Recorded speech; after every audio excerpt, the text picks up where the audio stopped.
তো এখন তো ভেরিফাইড। বিধানসভাতে আরেক মন্ত্রী বলেছেন হ্যাঁ তিনি এই কাজটা যে ভুল করেছেন, গর্হিত করেছেন, এই জন্য ডিলিট করেছেন বা তাকে ডিলিট করতে বলা হয়েছে। তাহলে সুধাংশু তিনি যে culprit, now it is proved. কেন সুধাংশুর বিরুদ্ধে ফৌজদারি মামলা হবে না বা তাকে ওয়ার্নিং দেওয়া হবে না?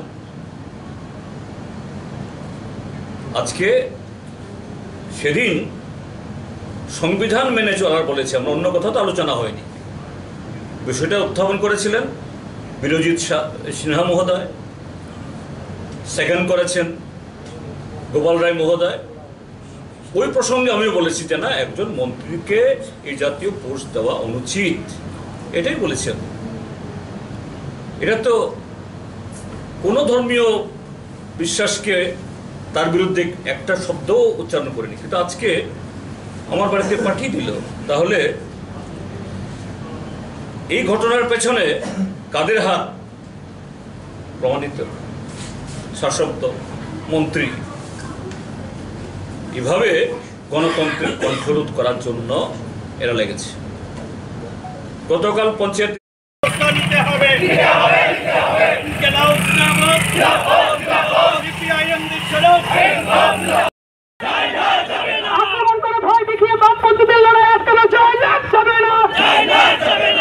তাদের বিরুদ্ধে পুলিশ ব্যবস্থা নিচ্ছে না কেন? পুলিশকে জানায়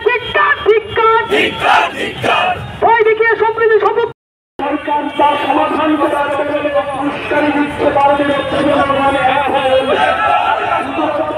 এটা তার অধিকার, সে বলতে পারে তার বক্তব্য।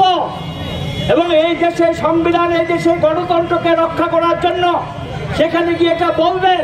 আমরা হাজারো বার বলবো, মানুষের ঐক্য রক্ষা করার জন্য, দেশের সংহতি রক্ষা করার জন্য, যারা ধর্মের নামে দেশকে বিভাজন করতে চায় তাদের বিরুদ্ধে আমরা রাস্তায় আছি, আগামী দিনও থাকবো, মানুষকে সঙ্গে নিয়ে লড়াই করব।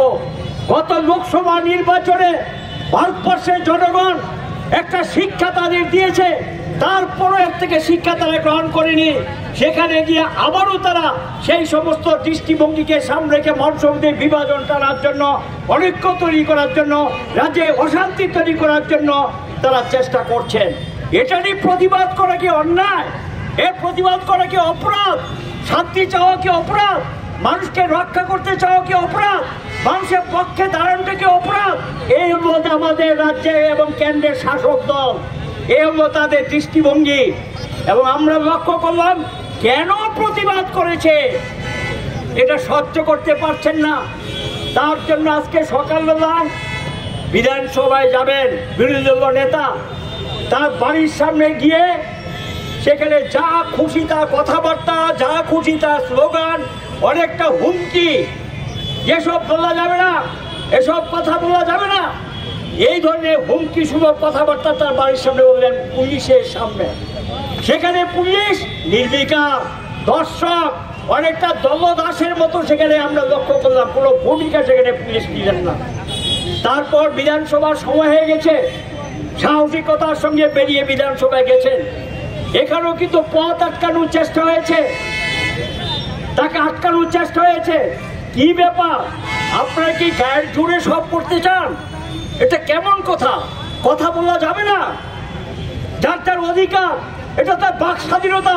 তিনি তার অবস্থান থেকে কথাগুলো বলেছে, তার জন্য তার রাস্তা আটকিয়ে দেওয়া হবে। নৈরাজ্য কোথায় গেছে, অরাজকতা কোথায় গেছে, এটা হলো একটা দৃষ্টান্ত। শিক্ষা নিতে রাজি এই দলটা। ওই দেখেন পশ্চিমবাংলা এরকম মানুষের গণতন্ত্র হত্যা করেছে, অধিকার হত্যা করেছে, তার ফলটা কি হয়? জনগণ এখন রাস্তায়, গণতন্ত্র পুনরুদ্ধারের সংগ্রামে মানুষ এখন রাস্তায়। আমরা এরকম অনেক দৃষ্টান্ত আছে, যারা গণতন্ত্রের কবর দেয়, বাক স্বাধীনতা কেড়ে দেয়, অশান্তি তৈরি করে, তাদেরকে মানুষ ছেড়ে কথা বলে না। এটা শুধু নির্ভর করে কিছু সময় হতো বা নিতে পারে। মানুষ ঐক্যবদ্ধভাবে এটাকে প্রতিরোধ করে, প্রতিবাদ করে। এইটাই আমাদের ভারতবর্ষের ইতিহাস, এটাই আমাদের রাজ্যের ইতিহাস। এ রাজ্যে মানুষ শান্তি চায়, সম্প্রীতি চায়, মানুষ চায় তার যে সমস্যাগুলো সমাধান এই যেখানে মানুষের এই দুর্দশা চলছে, এই দুর্দশা অবস্থানে কোনো ব্যবস্থা নিতে পারেনি, এটা অবসানে কোনো ব্যবস্থা তারা নিতে পারেনি। আমি আপনাদেরকে স্মরণ করে দিতে চাই, এটা তাদের পুরানো অভ্যাস। মনে আছে কি আপনাদের, ওই চম্পকনগরের কাছে বরমুড়ায় যারা এখন মথা দল, তারাই তখন অন্য দল ছিল, একই দল, শুধু কালারটা চেঞ্জ হয়। এরা রাস্তা রুখো করেছিল 13 দিনের, এবং উত্তেজনা তৈরি করার চেষ্টা হয়েছিল বামফ্রন্ট সরকারের সময়। তখন রাজ্যের মুখ্যমন্ত্রী তিনি তার অফিসে যাবেন, মানিক সরকার তিনি তার অফিসে যাবেন, তিনি যাতে অফিস থেকে অফিসে না যেতে পারেন ওনার বাড়ির সামনে রাস্তা অবরোধ করেছিলেন।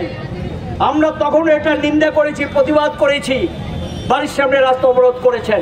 ওই আমরাও তো সরকারে ছিলাম, এখন আমরা বিরোধী দলে আছি, আমরা তো কখনো মুখ্যমন্ত্রী বাড়ির সামনে যাইনি, এখনো আমরা তো গিয়ে তাকে পথ আটকানোর চেষ্টা করিনি।